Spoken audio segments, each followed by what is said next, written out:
Hello, and welcome to episode 17 of the Compassion and Cucumbers podcast. I'm Christine. And I'm Sam.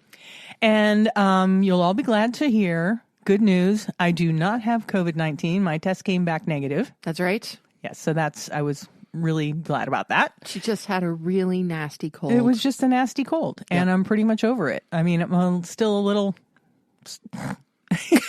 Thank you for that. I'm sure everybody appreciates that. I'm still a little congested, but other than that, I feel fine. Awesome. So today we wanted to talk about some vegan things that are in the news right now, because there's a lot of vegan news coming out based on food, and there's a couple of really interesting stories out there that are floating around. So we wanted to give a little bit of the news. Absolutely.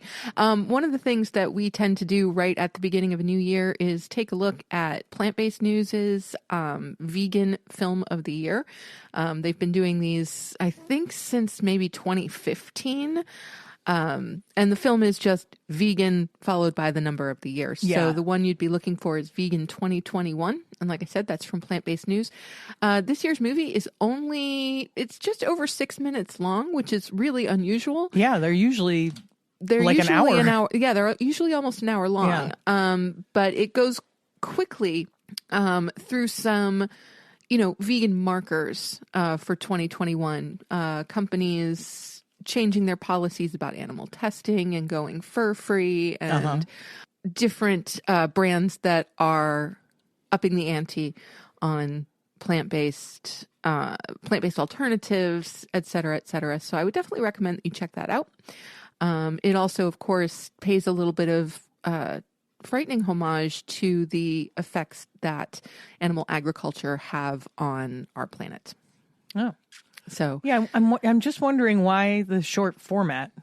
I don't know. I have to look into that. Yeah, I did a little bit of research to see if I could figure out why, and all it said was to be continued in 2022. Oh, really? So maybe they haven't actually released the full, maybe not full length. I don't know, or if there's like a part 2 coming early in the year, like maybe they've got something big kind of brewing. Yeah, and they didn't want to release the whole film without that section. I don't know. This is pure conjecture on my part, so don't get excited. More research is required. More research is definitely required, and I unfortunately didn't have time to do that. But yeah, I will definitely try to track down some more information. Okay. Yeah. Well, okay. So first up in our news around the vegan world is the McPlant burger is coming to the U.S. Now, the McPlant burger was released in the UK, and in the UK, it is actually a vegan burger. It comes with vegan cheese and I think vegan mayo, and they're even cooking it on a dedicated cooking surface. That's awesome. Yeah. So here in the United States, the McPlant is nothing but a name, really. It is a plant-based burger, but it is put on. I can't confirm that the bun is vegan. There's non-vegan mayonnaise and non-vegan cheddar cheese, and it's cooked on a shared grill, right, with meat products. So, which essentially makes it the McDonald's counterpart to Burger King's Impossible Burger. Right. Right. Although actually the Impossible Burger does not automatically come with cheese. Someone would have to ask for cheese. Right. But there is... but you still do have to ask for the mayo to be removed. Right. So that is included on an Impossible Whopper. So what I would like to suggest, I mean, I'm very glad, I'm not a fan of McDonald's myself, but I am glad to hear that a plant-based option is going to be available for those who are. It's a start. Right? It's a start. Absolutely. I'll take it. But I'd really like to suggest to companies like Burger King and McDonald's that if you really do want to attract those vegans who are out for their occasional fast food, junk food fix, make it so that you have to add the cheese and add the mayo, instead of having to subtract the cheese and subtract the mayo. Yeah, I agree. Why have the burger default to non-vegan things? Right, exactly. I mean, everyone knows that if you can easily add mayo to something, you can easily add cheese to something, just as easily to remove it. Right. So I know I would love to counsel those companies that you should start from vegan. Right. And let people change it if they want to. Yeah, to me, it just smacks of phoning it in, because everybody's doing a plant-based this or that they need to do a plant-based this or that, and this is their answer to that, I'm sure there's a bit of that. That wouldn't surprise me at all. Yeah. That in order not to lose part of the market, they're going with the flow. And fortunately, the flow, particularly in the UK and Europe right now, is going towards veganism. Right.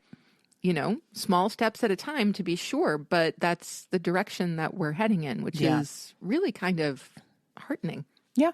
Yeah. It's a good thing. It is definitely a good thing. And I really do wish that we in the U.S. would catch up a little bit faster. Right. I know. I know. I see people in the UK when they post things. I'm like, oh, you guys are they're worlds ahead of us, Yeah. But I mean, it makes sense. They've been around longer than we have. So it's true. It's very true. They've had a much longer time to, do stuff and screw stuff up and then fix it. Right. And, we're a little behind in that process. Yeah. So also on that vein, which I didn't write down, KFC is introducing, I think in like over 1,000 locations in the U.S., Beyond Chicken. Mm-hmm. And they're doing like a Beyond Chicken bucket kind of deal. Huh. Yeah. And I guess that it's meeting some good, I mean, I'm hearing good things about it. It's getting some good feedback from people. Oh, that's cool. Now, I mean, I don't know who out there has tried the Beyond Chicken nuggets. I'm not a huge fan of them.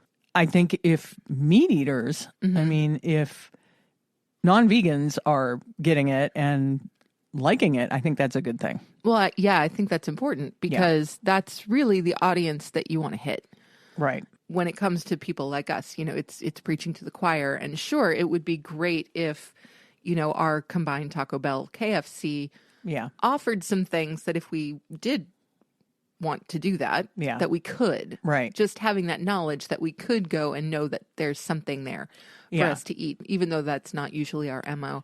No, and I am hearing, and I haven't confirmed this, but I am hearing people say that they're not cooking it in a dedicated oil, fry oil. Yeah. So that right there would be a big no for me.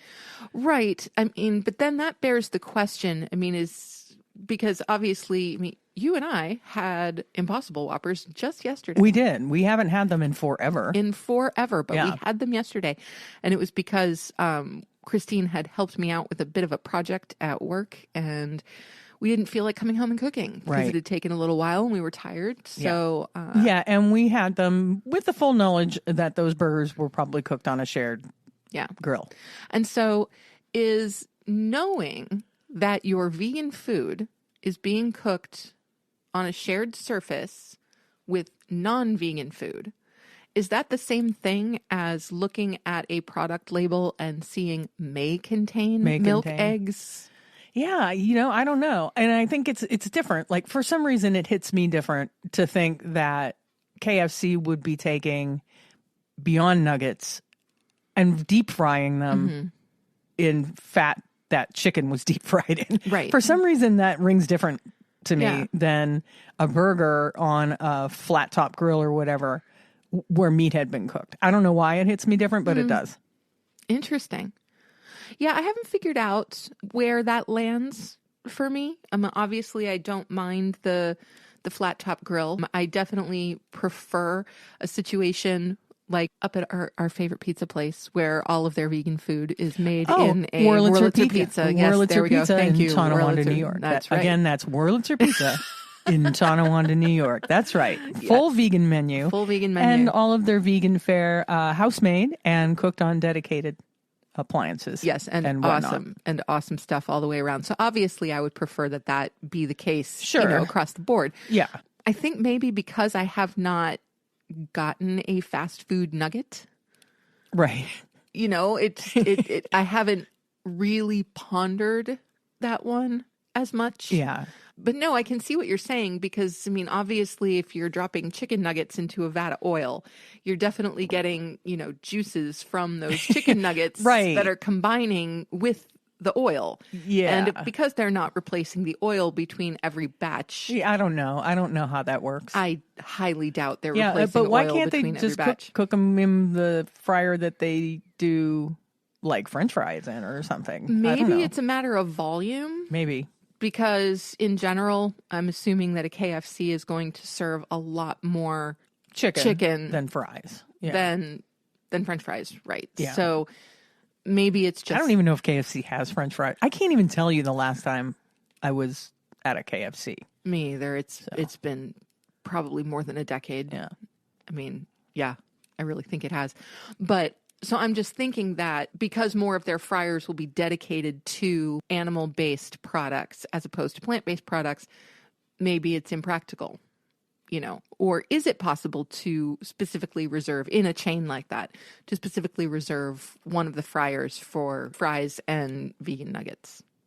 I don't know. Yeah.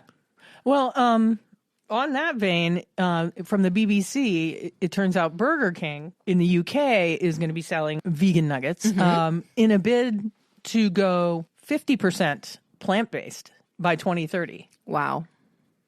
Yeah. I think that's great. That's only 8 years away. Yeah. And where was it where they have the Burger King that is completely plant-based? I want to say the Netherlands or something. I don't know. I remember you showing it to me on YouTube, and I was like, wow, we have to go there. Yeah. It wouldn't at all surprise me if it was in the Netherlands, but I can't remember exactly. Yeah. And then in that article, it said, according to the Vegan Society in the UK, there were 600,000 vegans in 2019, 4 times more than in 2014.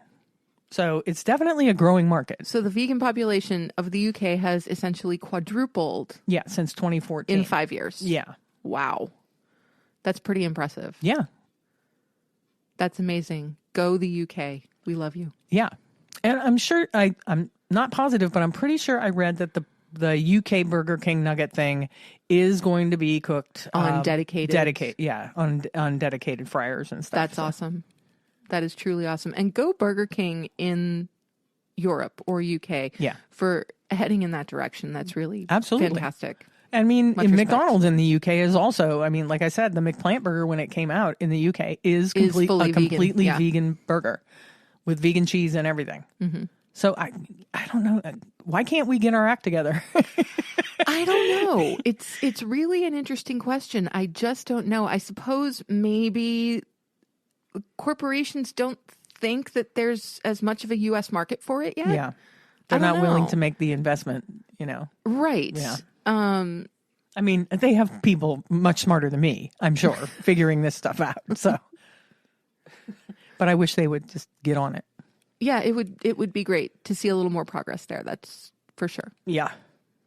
But in lighter news, Ben & Jerry's wants to make everyone's favorite flavors vegan. They haven't made every flavor vegan yet, but 40% of their flavor menu is now plant-based. Yeah. Yeah. So let's talk Ben & Jerry's for a second. I actually used to work at a Ben & Jerry's back in the day. Yeah. And they did not have dairy-free ice cream back then, or yogurt at the time. No. Yeah, back in the 60s. Oh, shut up. For the record, I was not born in the 60s. I know, I'm kidding. Yeah. Okay. You do not get to be calling me old. Okay. I know. All right. So, yes, I used to work at a Ben & Jerry's back in the day. Yeah. Pre-dairy-free ice cream. There are a few flavors of Ben & Jerry's that I absolutely love. Back in the day, it was New York Super Fudge Chunk, I think, was the first one that I fell in love with. And during college, they introduced Chubby Hubby, which is a malt and peanut butter and chocolate monstrosity. And my forever favorite will be Everything But The. Yeah, that's really hard to find. Which is really hard to find. I don't think they make that one. No. And I think part of the issue with making some of those flavors vegan is not just the ice cream itself, but the add-ins. Yeah. Because all the add-ins have to be vegan too. Right. Yeah, the chocolate has to be vegan. The cookies have to be vegan. Yes. So with Everything But The, it had chunks of Heath Bar in it, and it had chunks of Reese's Peanut Butter Cups in it, and which makes it a ridiculously awesome ice cream flavor, but harder to veganize. Because sure, you can get a replica of a Heath Bar that is vegan.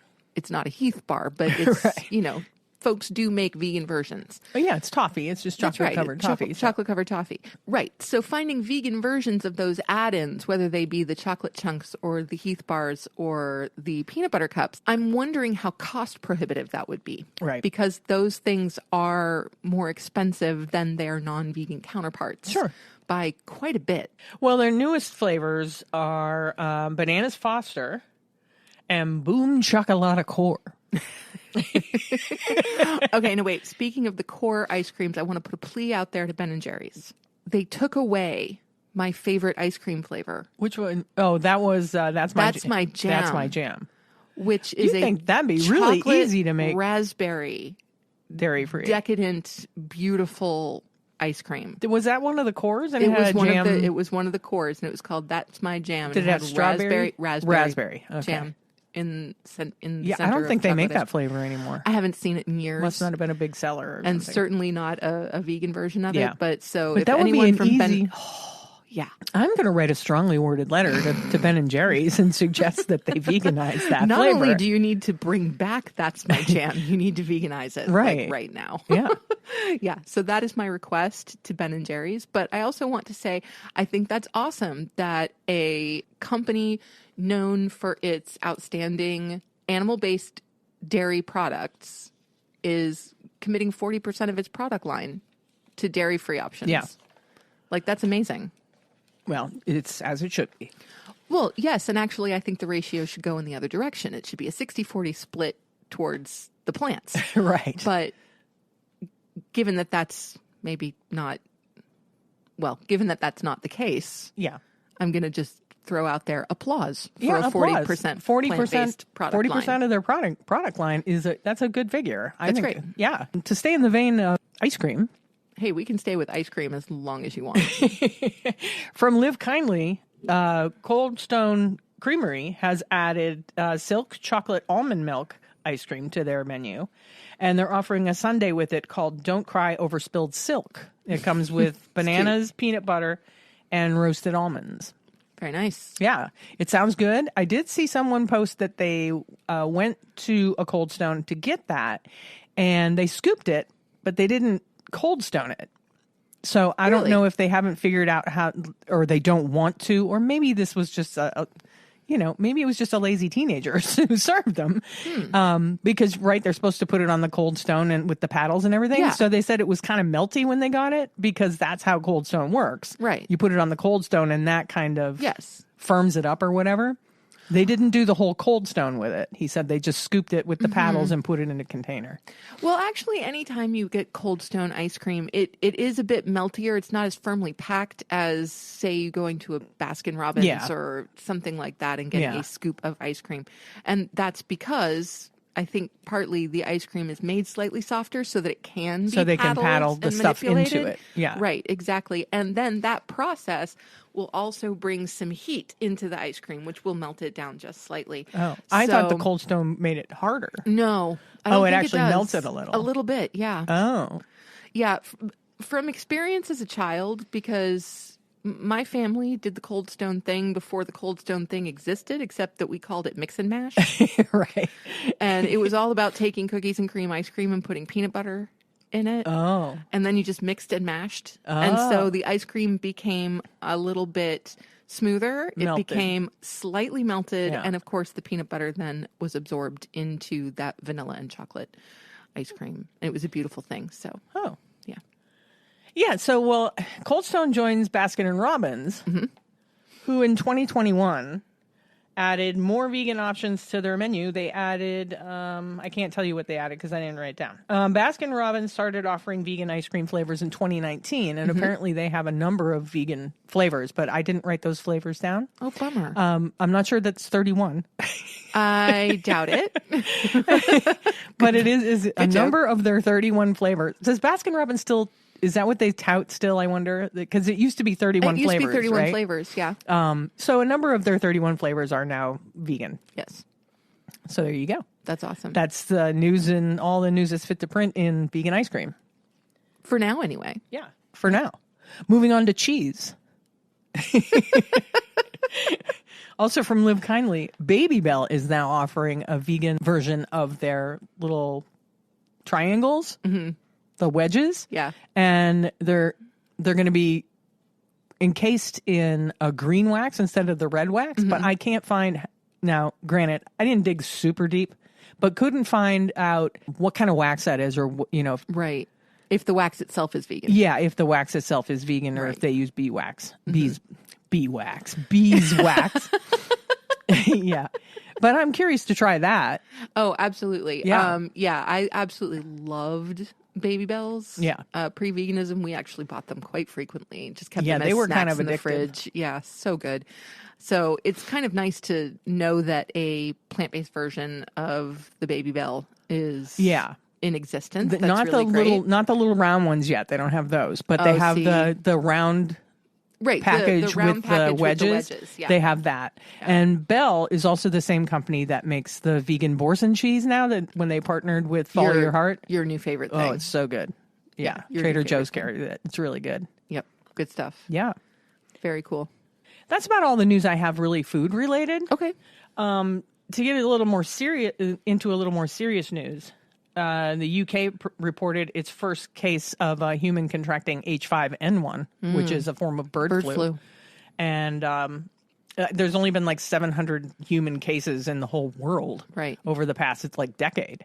And thousands and thousands and thousands of chickens in the UK have been culled because of the bird flu. Right. It's bad.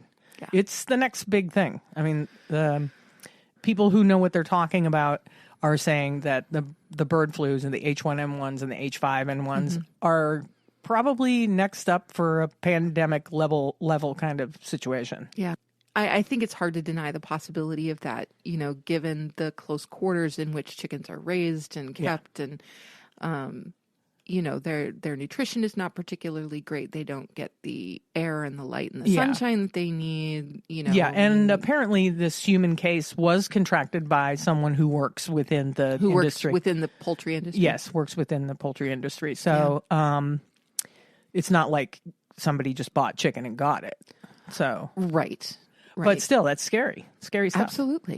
Absolutely.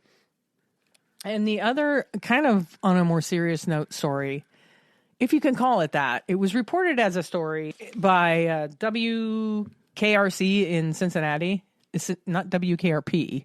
No. That was that would be the TV show. Yes. But WKRC in Cincinnati did this report on this woman who pressed charges against a roommate for giving her vegan food, and she had a food allergy. So this kind of lazy reporting took this story that they found on a Reddit post that was 2 years old, I think, where this person is supposedly the person that this happened to made this Reddit post. She was looking for a roommate. She found this girl that was looking for a place to rent, and the girl said, I'm vegetarian. The other people in the household were not vegetarian, but she said that would be fine. Turns out she offers to cook them breakfast one morning and lies about the bacon being real. She told her it was real bacon. Now, this just sends flags up all over for me. Well, finish the story, and then we'll talk about the flags, because there are a lot of them. So she made the girl who pressed charges breakfast, apparently told her it was real bacon, like animal bacon. She ate the food. She said something didn't taste right, and she went into anaphylactic shock because she has apparently a life-threatening soy allergy.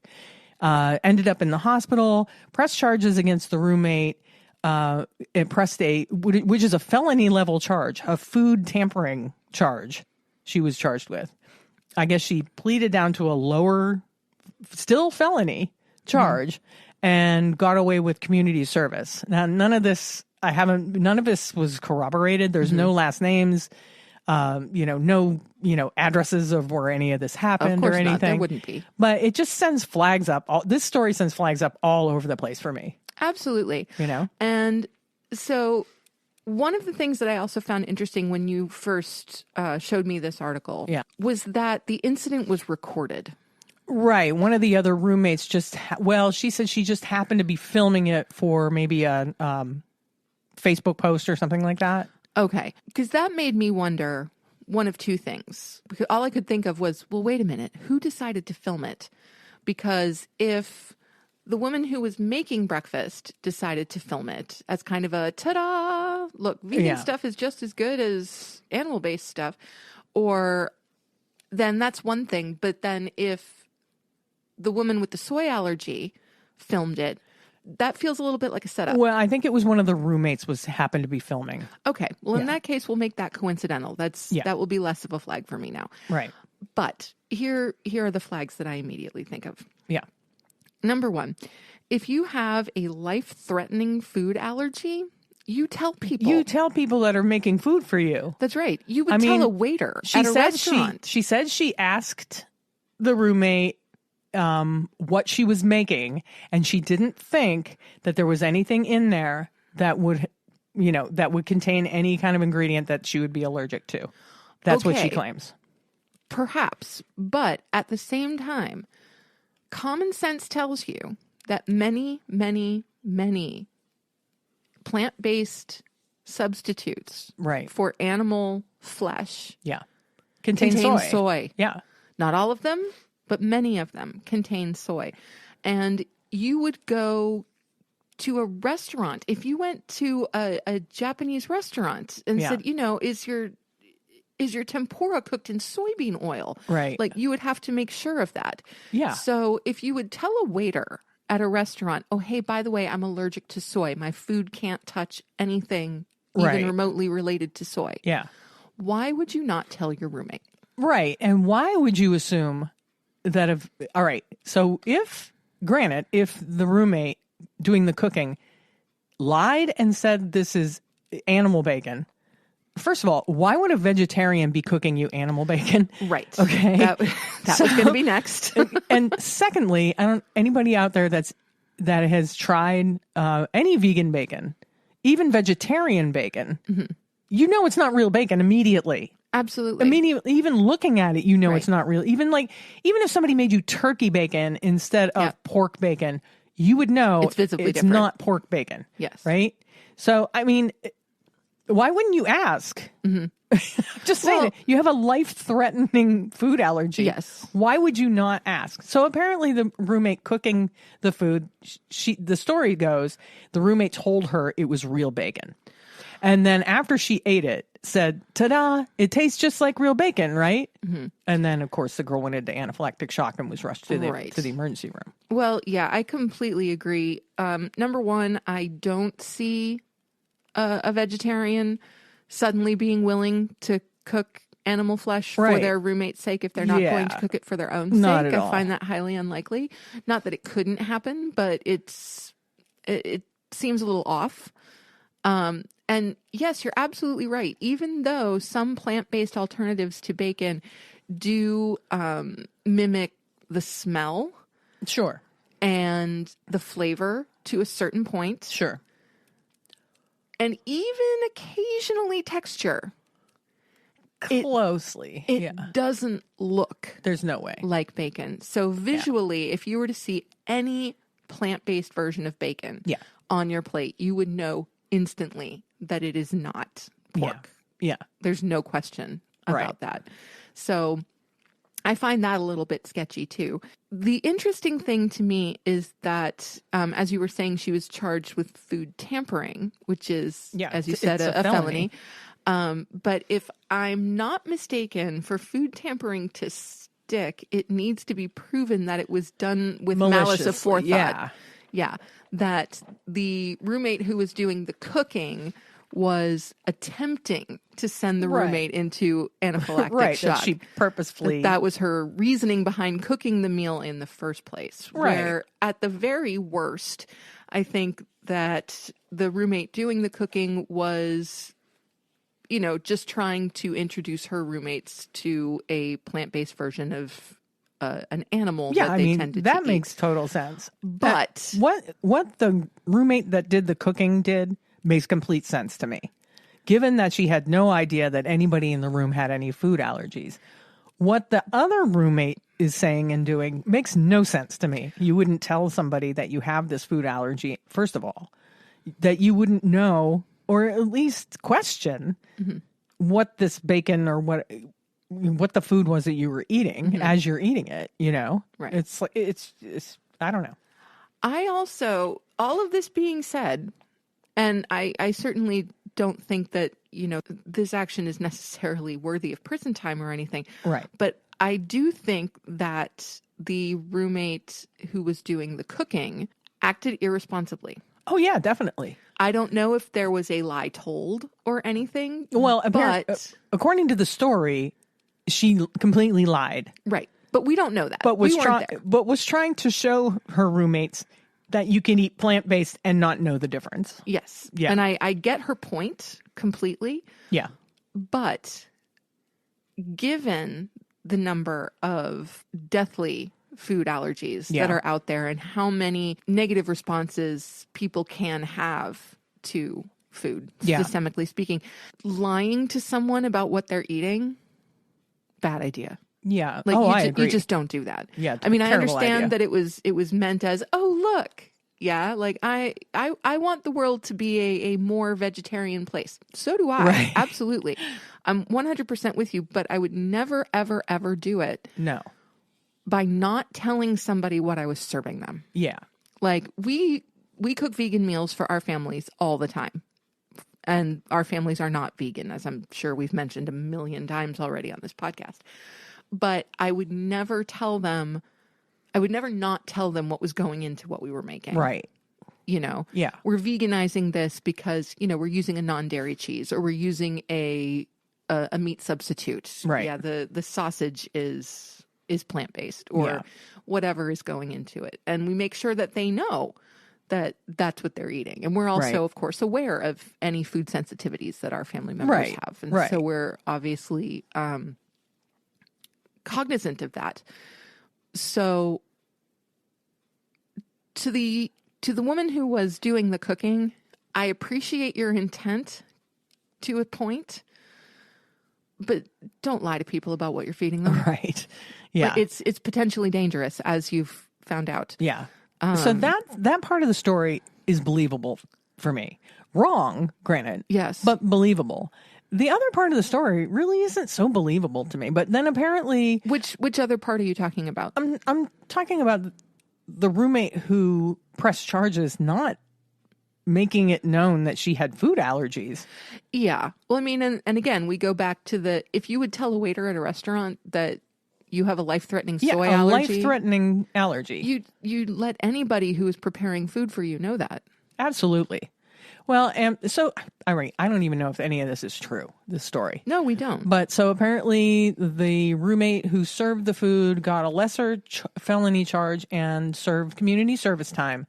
And she was also sued to pay the other roommate's medical bills, apparently. And in the Reddit post, it said that she pretty much went on to ruin this girl's life. It put her into debt forever because she had a felony charge. She couldn't find work. Oh my God. So, yeah. So the title of there's like a subreddit in Reddit that's called "Am I the Beep Hole?" Okay. And it was one of these situations. It's like, was she the one in the wrong, the one who pressed charges? That's what her post was actually asking, because she went on to ruin this girl's life by pressing charges, and she just totally ruined this girl's future. She ended up had to leave. She was in college at the time. She got kicked out of school, lost the job that she had, couldn't find work, went completely into debt. Oh God! Trying to pay off this girl's medical bills. So she was asking, am I the bad guy here? Well, the problem is I think there are two bad guys here. Yeah. I think what's hard to discern is whether either of the bad guys are intentionally the bad guy. Well, I don't think I would. I mean, I don't think I would have pressed charges if I never told anybody that was fixing me food that I have a life-threatening food allergy. Well, I mean, there is something to be said for taking responsibility for something like that. Yeah. Yes, absolutely. I agree. If I was served food that I was allergic to and it caused a reaction, I I don't know that I would fully blame the person who was giving me the food. Yeah. If I had concerns, I should have asked, or I should have said, by the way, I have this allergy. Do you think, is there anything in this that could be potentially harmful to me? Right. So I do agree that there should have been much better communication between these two on both sides. Obviously. Tell the truth about what you're serving. Tell the truth about what you can't eat. Right. Yeah, I think lesson learned for any roommates out there. If you have any kind of food allergies, post them on a big board in the kitchen or something. Yeah, absolutely. Yeah, because it's not something to mess around with. No, not at all. But in terms of, am I an asshole for ruining this woman's life? Yeah. My short answer is yes. Yeah. I'm sorry. I think that's going a little bit far. Is yes. I think you are in the wrong. You are the bad guy for pressing charges against the girl. Right. I can understand the asking her to help with medical bills. Yeah. That I can totally understand. The pressing felony charges. Yeah. Yeah. You're the bad guy. Well, especially when it's very easy to imagine that there was no intent. There was obviously there was no ill intent at all. She was making them breakfast, for crying out loud, Right. So yeah. My short answer is yes, she's the a-hole. There it is. You heard it here first. That's right. You heard it here first. Yes. The answer is yes. So I don't really have any other news to report, any other vegan news to report. Do you have any other vegan news to report or anything you want to add? No, not today. We keep inferring that there's going to be some exciting news coming out in the next couple of weeks, and that is in fact true. It's very, very true. It's just that unfortunately I know the suspense. I hope it lives up to the hype. I don't know. It might. I don't know if there is hype. I don't know. No. I don't know from hype. So, I really don't. But no, we will be announcing something kind of cool in the next couple of weeks. Yeah. And so just, keep your ears just hang in there for that. Just hang in there. Hang in there, folks. Yeah. Actually, right. I think I'll probably start talking about it next week. Okay. Yeah. Okay. You heard it here first. Absolutely. All right. Well, then let's just wrap things up. Well, hang on. We got to do a little bit of housekeeping. Well, yeah, I was going to do that. I know how much you like to wrap things up before you housekeep, but we do just want to toss out a reminder out there to our listeners about our fundraiser for the Mockingbird Farm Sanctuary. Yeah. And we are now offering, if you're out there and you want to give $50, the first $50, it still stands. We don't have the first $50 donation. First $50 donated to our Buy Me a Coffee campaign for Mockingbird Farm Sanctuary gets a free. That's right. T-shirt. Compassion and Cucumbers T-shirt. Yeah. One of a very limited run. So, they're not available as merch. Yeah. You will have one of the very few Compassion and Cucumbers T-shirts in the world. Yeah. So if you would like to be the proud owner of a Compassion and Cucumbers T-shirt, go to buymeacoffee.com/cucumbers and donate to our Mockingbird Farm Animal Sanctuary campaign to donate money to them. Yes.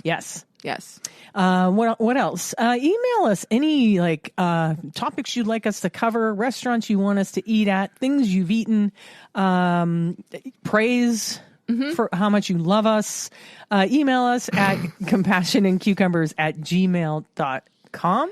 Go to our website, which still has not been updated by Sam. Hey, no pressure. We have we've had the holidays and all that jazz. So, but our website is www.compassionandcucumbers.com. I think that's it. As far as housekeeping. I think so. All right. Well, I hope everybody's enjoying their January. Yes. And the first part of 2022. Yes. So far. And hey, it's our month. It's Veganuary. It is Veganuary. I can't believe we left that out. Veganuary. Yes. How did we forget that? I don't know. Yeah, so happy Veganuary, everybody. All right, and we'll see you next week right here. Same bat time, same bat channel. Thanks for listening, everybody. All righty. Bye-bye.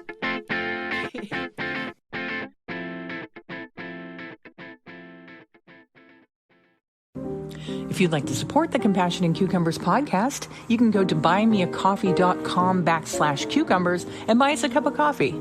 Thanks so much for listening and for supporting us in what we're doing. We're really having a good time with it.